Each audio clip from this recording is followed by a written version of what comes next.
Bueno, gracias Guillermo, gracias al Instituto por permitirme participar en esta reunión. Vos, Guillermo, me has pedido a mí que yo haga una descripción de los hechos, lo más precisa posible sobre lo que ocurrió en la Argentina antes del 24 de marzo del 76. Eso a mí me recuerda una frase que no se refiere a ese golpe de Estado, sino al primer golpe de Estado exitoso de la Argentina, que fue el del 6 de septiembre del 30, que es una frase que dijo Federico Pinedo. Federico Pinedo sobre el 6 de septiembre dijo: no fue un rayo en un día soleado. Esto quiere decir, no es que un día ocurrió el golpe de Estado, tampoco, ningún golpe de Estado es así, ni siquiera el golpe de Estado del 18 de Brumario tampoco fue un hecho inesperado. Por eso vale la pena ver qué ocurría en el mundo y en la Argentina antes de marzo del 76. Bueno, en primer lugar yo diría que hay que tener en cuenta el contexto de la Guerra Fría, porque si uno analiza la Argentina aisladamente es al menos es insuficiente. En ese contexto, la Revolución Cubana es decisiva para todo el continente, ¿no? Para toda la región. Y en los años 70 especialmente, yo diría que hay que tener en cuenta la situación en la cual la situación del enfrentamiento bipolar. En los años 70 probablemente fue el peor momento para los Estados Unidos y para el mundo occidental en el enfrentamiento con la Unión Soviética. Pensemos que en 1968 el presidente Johnson no puede intentar aspirar a un segundo mandato por Vietnam. Eso es lo que permite que Nixon pueda ser presidente de una manera inesperada. Después Nixon, por ejemplo, se ve obligado a decretar la inconvertibilidad del dólar. Los Estados Unidos entran en una zona de recesión económica importante, de alta inflación, que se ve afectada por el shock petrolero del 73, por el primer shock petrolero. Aparece Watergate, el desastre de la situación que genera eso para los Estados Unidos, y la derrota en Vietnam. En ese esquema, la región sudamericana tiene todos gobiernos militares o pasa a haber golpes militares. Entonces yo analizaría qué es lo que ocurrió, como vos bien decías, el terrorismo, cómo empieza a surgir en la Argentina durante esos años.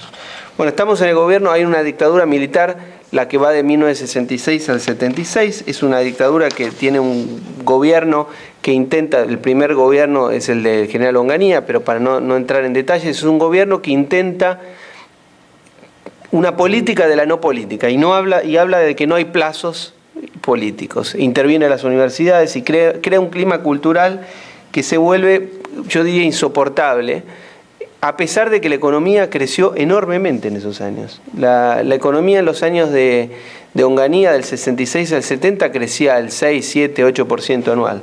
Pero en ese esquema hay una contradicción total entre una sociedad que va reclamando apertura cultural y un gobierno que es cada vez más cerrado. En ese contexto ocurren las protestas que hay en el mundo, en Estados Unidos especialmente por la guerra de Vietnam, el asesinato de Martin Luther King, de Robert Kennedy, que era precandidato a presidente, estalla el Mayo francés, las protestas en México.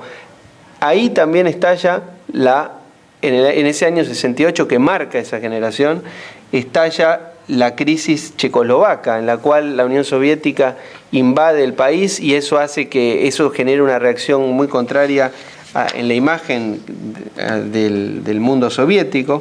Pero en ese esquema en la Argentina estalla el Cordobazo y empieza a haber situaciones de violencia extrema que son las que Ceferino Reato en su obra ha analizado minuciosamente y que las puede decir casi en tiempo real porque él conoce con precisión todo. Pero yo diría que cuando Montoneros, cuando se produce el secuestro y el asesinato de Aramburu y Montoneros lo hace, o si no lo hace se lo adjudica, que para los hechos eventualmente sería asimilable, se inaugura una temporada de violencia extrema en la Argentina. Ustedes saben que Firmenich después dio reportajes, por ejemplo, en los cuales, por ejemplo, en la revista Causa Peronista en el año 74, en el cual él cuenta todo, él y Norma Rostito cuentan cómo hicieron la operación. No voy a leerlo porque es extremadamente largo. Después ellos dijeron que quizás lo tendrían que haber matado a Rojas, pero eso es un tema muy argentino que yo creo que no vale la pena entrar en eso. Bueno, en esos momentos finalmente triunfa en Chile la Unión Popular y Salvador Allende consigue la presidencia que había intentado en el 64 y llega en el 70. Pero fíjense, el tema chileno tiene una importancia regional enorme porque es un gobierno socialista, pero que empieza a girar ya a la izquierda extrema, porque si yo mal no tengo información equivocada, la Unión Popular ya tenía una propuesta bastante cercana al comunismo. Si bien no era el Partido Comunista, empieza a hacer nacionalizaciones extremas y demás. Pero fíjense que escribió Andrei Gromyko, que fue 30 años canciller soviético. Él dijo, bueno, no era comunista Salvador Allende, pero sus planes sociales y económicos representaban un programa de reformas progresivas de liberación de la servidumbre y dependencia del capital monopólico norteamericano. Es decir, el aval del mundo soviético al gobierno chileno era evidente. Esto va a explicar después por qué para la administración de Nixon y Kissinger era fundamental impedir que ese gobierno prosperara o que terminara de instalarse.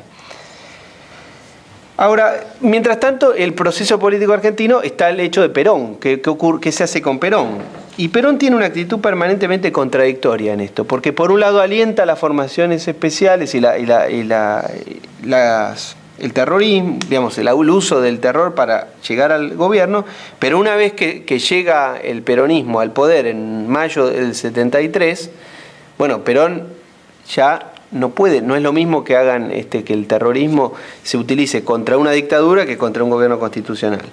Ahora, Perón tuvo, así como tuvo grandes logros en la historia argentina, tuvo cosas que también hay que cuestionarlas, porque, por ejemplo, en febrero del 71, Perón dice en Madrid: tenemos una juventud maravillosa, que todos los días está dando muestras inequívocas de su capacidad y grandeza. Yo tengo absoluta fe en que nuestros muchachos se han aprendido a morir por sus ideales, y cuando una juventud ha aprendido y alcanzado esto, ya sabe todo lo que una juventud esclarecida debe saber. Bueno, en fin, hay un aliento permanente a todo esto. Ahora, ya cuando Lanús es presidente, después del interregno en el cual Livingston fue presidente, pero no va al caso, entrar en eso, se crea la Cámara Federal, conocida como el Camarón. Entonces el terrorismo empieza a ser juzgado, si bien era un gobierno de facto, pero es un terrorismo que es juzgado con la ley, y los detenidos, los presos, son presos políticos, pero no hay, son situaciones visibles, digamos. Bueno, eso es la Cámara Federal, pero ahí ocurren los secuestros el 10 de abril del 72, el caso Salustro, el caso de Sánchez. Después viene la masacre de Trelew. Finalmente Perón regresa a la Argentina. Cuando regresa a la Argentina anuncia que Cámpora sea candidato. La candidatura de Cámpora, a su vez, es todo un episodio que yo no da el tiempo, creo, para que yo haga tanto detalle, pero aparentemente Perón no quería que Cámpora fuera...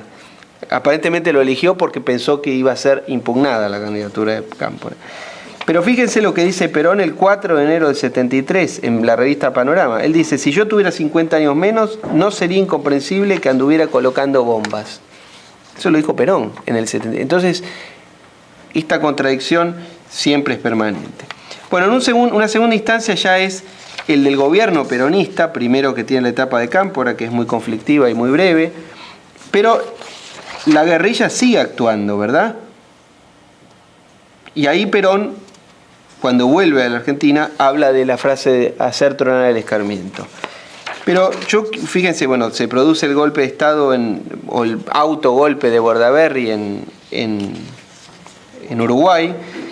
La Argentina reanuda relaciones con Cuba.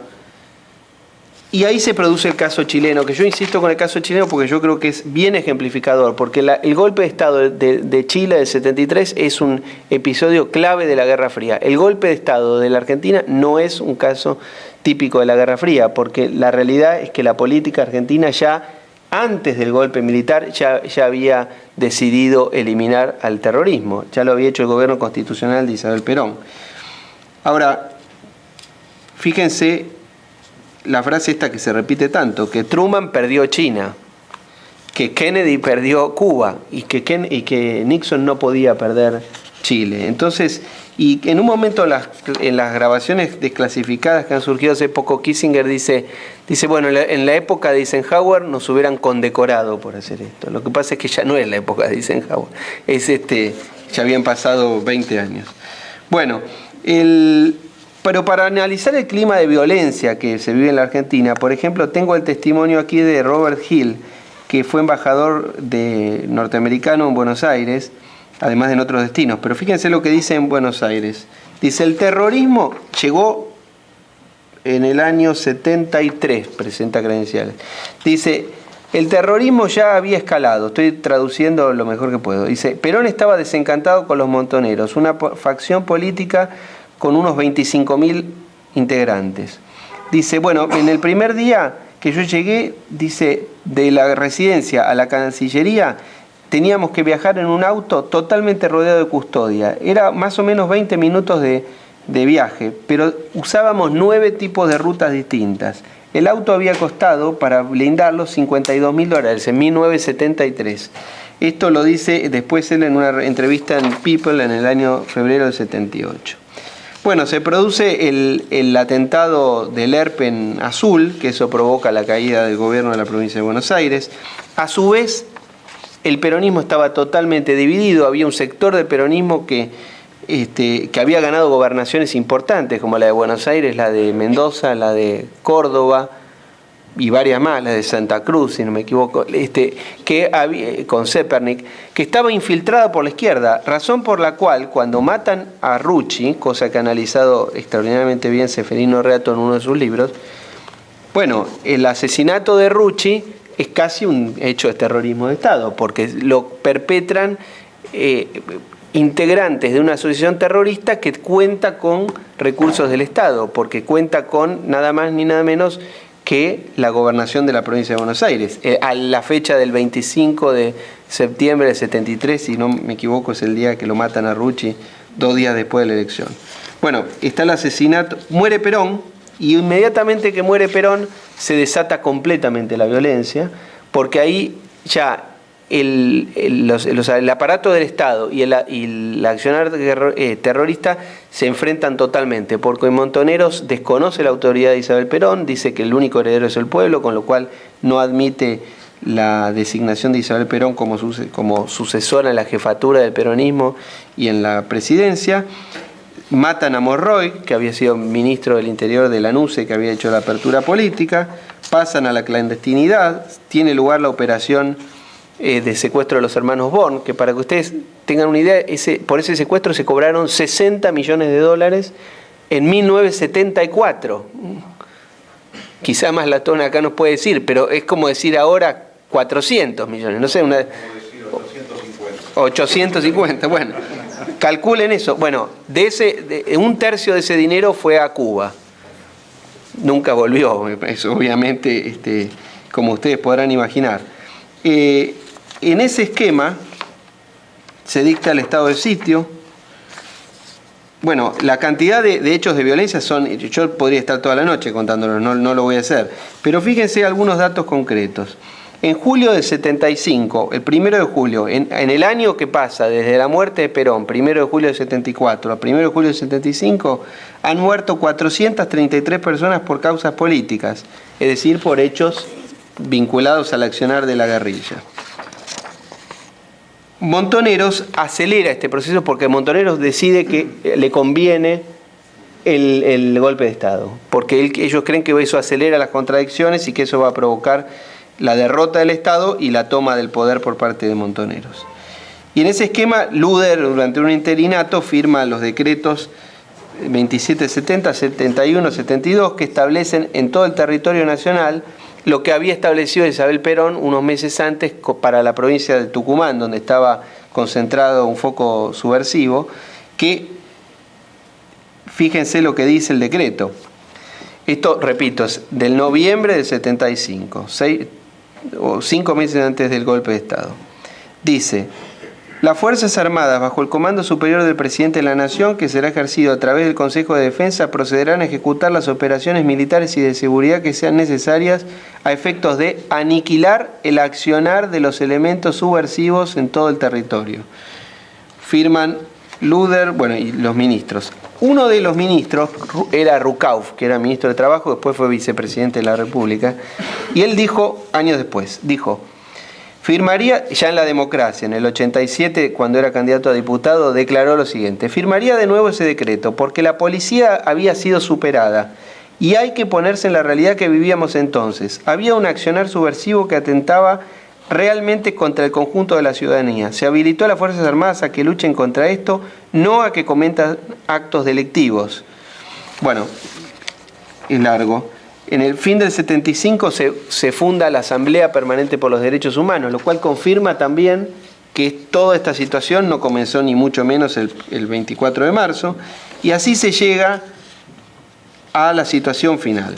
La situación final, fíjense, el diario La Prensa, 2 días antes del golpe de Estado, el día 22, publicó una estadística que revela la situación del país. Señala que desde el 25 de mayo del 73 han muerto 1.358 personas por el accionar del terrorismo y 445 terroristas. La suma indica que han muerto 1.803 personas desde que asumió Cámpora, ¿se entiende?, durante el periodo de gobierno constitucional.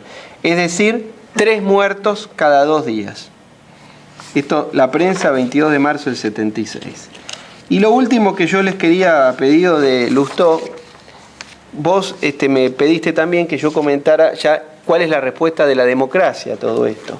Yo diría que hay que destacar 3 periodos.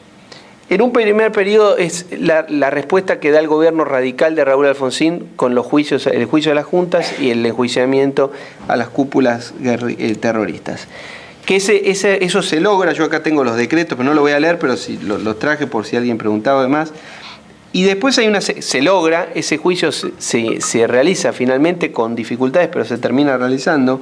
Alfonsín ya en la campaña del 83 había hablado de la situación de cómo debían entenderse las responsabilidades. Fíjense, él dijo en un acto en Ferrocarril Oeste el 30 de septiembre, un mes antes de la elección: vamos a declarar la nulidad de la autoamnistía que había dado el gobierno militar. Pero tampoco vamos a ir hacia atrás, mirando con sentido de venganza. No construiremos el país del futuro de esta manera, pero tampoco lo haremos sobre la base de la claudicación moral que sin duda existiría si actuáramos como si nada hubiera ocurrido en la Argentina. Aquí hay distintas responsabilidades, 2 puntos. Hay una responsabilidad de quienes tomaron la decisión de actuar como se hizo. Hay una responsabilidad distinta de quienes cometieron excesos en la represión. Y hay otra de quienes no hicieron otra cosa que en un marco de extrema confusión cumplir órdenes. Bueno, ustedes saben que da para un seminario en sí mismo la forma que se hizo todo el enjuiciamiento, porque el enjuiciamiento, el problema que tenía es que en general se arranca de abajo hacia arriba y acá se quería arrancar de arriba hacia abajo, es muy largo de explicar, pero toda esa situación llevó a la cantidad de presentaciones que había que no se terminaban de cerrar nunca. Ahí se presenta el informe de la CONADEP que recepta la llamada teoría de los 2 demonios. En 9 de diciembre del 85 es la sentencia del juicio de las juntas, que es un caso bastante único en el mundo, porque por ejemplo en Sudáfrica no hubo, se lo puede comparar eventualmente con Nuremberg. Pero después hay una segunda etapa, que es cuando la democracia se ve amenazada por los intentos de golpe de Estado de los años 87 al 90, que atentan contra el gobierno de Alfonsín y contra el gobierno de Menem. Ahí la democracia argentina, los presidentes de Alfonsín y Menem, reaccionaron dando las leyes de obediencia debida, punto final, y después Menem las 2 tandas de indultos que, dicho sea, yo entiendo que fueron aceptados por la sociedad, pese a que había gente que no estaba de acuerdo, pero fueron situaciones que fueron asimiladas por la sociedad en pos de la reconciliación y la paz nacional. Ahora, hay un año que es un año bisagra, que vos sabés bien este tema, que es el año 98. Ya esto es un tema más reciente, y con esto yo terminaría. En el año 98 hay 2 o 3 elementos que son muy importantes. Uno es un tema universal, que es el caso Pinochet. Pero antes del caso Pinochet, el 25 de marzo del 98, el Senado de la Nación, recuerdo que el Senado en ese momento tenía mayoría justicialista, en el año, siempre la tuvo, pero en el 98 tenía una mayoría que se podría decir hoy menemista, y una minoría radical. Pero vota, no tengo el número de votos, pero la derogación de las leyes de obediencia debida y punto final, que ya había sido aprobada por diputados. Esto es un punto importante porque se discutió mucho en ese momento, porque es decir, se deroga una ley que tiene efectos, digamos que no tiene efectos, porque los efectos de una derogación de una ley no pueden perjudicar la situación que benefició al procesado, al imputado o al condenado por el principio de la ley penal más benigna. Fíjense lo que dijo el fiscal Moreno Campo, que no es un hombre de derecha ni nada, pero dice: no entiendo para qué lo hicieron. Desde el punto de vista jurídico no tiene ningún sentido haber derogado las leyes. La única vía para que la justicia investigue los crímenes de la dictadura es que un juez nacional aplique el derecho internacional, como lo hace el juez Garzón. Y acá viene el caso Pinochet. Porque en ese año, en julio del 98, se aprobó el Tratado de Roma de creación de la Corte Penal Internacional. Y la Argentina firmó ese tratado yo creo que bien, porque el tratado establece claramente que es de aquí en adelante. Pero el problema es que los casos de lesa humanidad se declaran imprescriptibles. Entonces, ahí, el 9 de junio del 98, se ordena la detención de Videla en el marco de la causa por robo de niños. Ese es eso es la ventana con la cual se revirtió la política que se había hecho en la democracia de juzgar, después limitar el juzgamiento, indultar y cerrar el tema.